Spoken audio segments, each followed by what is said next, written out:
So the apes have started to move away from San Francisco and spread, and they're living. They've been surrounded by the humans and have been forced to move on. So actually, this is when they go in search of in search of the Colonel. Actually, they're on their route to find the Colonel, track down the Colonel, Woody's character. Since the end of Dawn, he's been coping with the fact that they are everyone's at their wits' end. They are, as you can see from here, suffering on both sides. The humans are under attack, the apes are under attack, and it's reached a critical point where things are dire. Yeah. So he's trying to hold the morale for everybody together. One of the cool things you see from here is I just love about the apes, the submissive gestures thing. Yeah, I mean, one of the interesting things about the evolution in this one is the physical change in the apes. There, you'll notice that they're a lot more human. They're a lot more physically upright.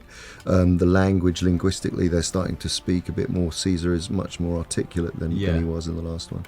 The Colonel has a gang of soldiers who are searching for these apes and intent on killing them, intent on exterminating them with the purpose of saving humanity. Yeah.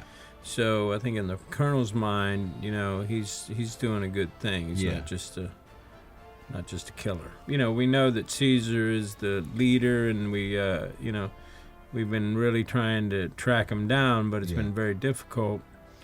And finally, we come face to face with a very formidable enemy. The perspective is that if we don't deal with them, then they're gonna eliminate us. One of the things about this story is that, up to this point, Caesar and his band of apes have believed that they are the only survivors. Right, yeah. So that the virus that's spread around and wiped out a lot of humanity, he's just assumed that there are no other apes outside of that. Yeah. And this character is one that he comes across who has escaped from a zoo, who is actually living on his own. And so it's a new character in the story, and he's...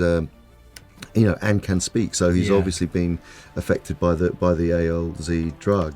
Colonel's been going through his own turmoil with what's happened to his family, and any actor, you want to play the character, you want to believe that what they're doing is just, but in this case, he's gone through substantial hardship, and he really believes that what he's doing ultimately will lead to the saving of mankind. Yeah. I mean, the Colonel, wants to kill Caesar, but then meeting Caesar, very much fascinated and ultimately very respectful of Caesar. Yeah. It kind of feels like Al Pacino and Robert De Niro in Heat a little bit, maybe. we should be so lucky. But... that analogy.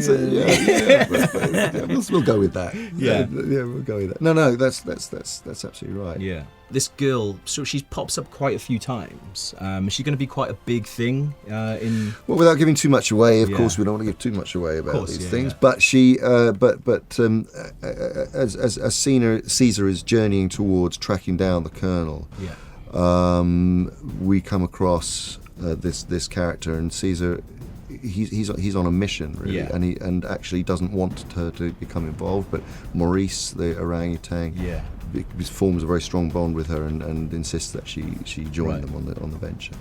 This character, there are turncoat apes, basically. They've gone to work for the humans, and they're treated appallingly. They're like slaves, in actual fact. They're really badly taken care of, and they're called donkeys in the movie. Really? Yeah, they're called donkeys, and because they carry weapons and they haul stuff around and they cook food for the humans. And they're literally like slaves. And Caesar wants to, emancipate them. Yeah.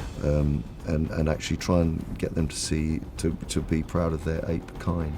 Are we going to see a really awesome showdown between the two of you? Because I think in Dawn, that was one of the best scenes, just having that huge fight right at the end with you and Cobra. There might be a bit of a fight. It's called war. What are you going to do? but yeah, I mean, I think it is, like we were saying, you know, there is so much more to it than it just being one big enormous battle. I mean, it is psychological and an emotional piece, and that's the brilliant thing about Matt as a director, isn't it? You know, he allows, and what Woody kind of allow Woody to craft and write some really interesting stuff for his character, and he's a very collaborative director, and always in and amongst these great big set pieces, it's always still about character, and he focuses on that, which is the great thing. I think what Matt's done is incredible, and I think it'll be people who have seen it are thinking it's the best one so far. So, did you see it? I've seen a cut of it, and it is amazing. Oh, it is incredible. He's fuming. He's like, well, I'm seeing it. Yeah, I mean, the first person I'm anxious to see it is me. Of course. And then after that, I'll be psyched other people see it, for sure, yeah.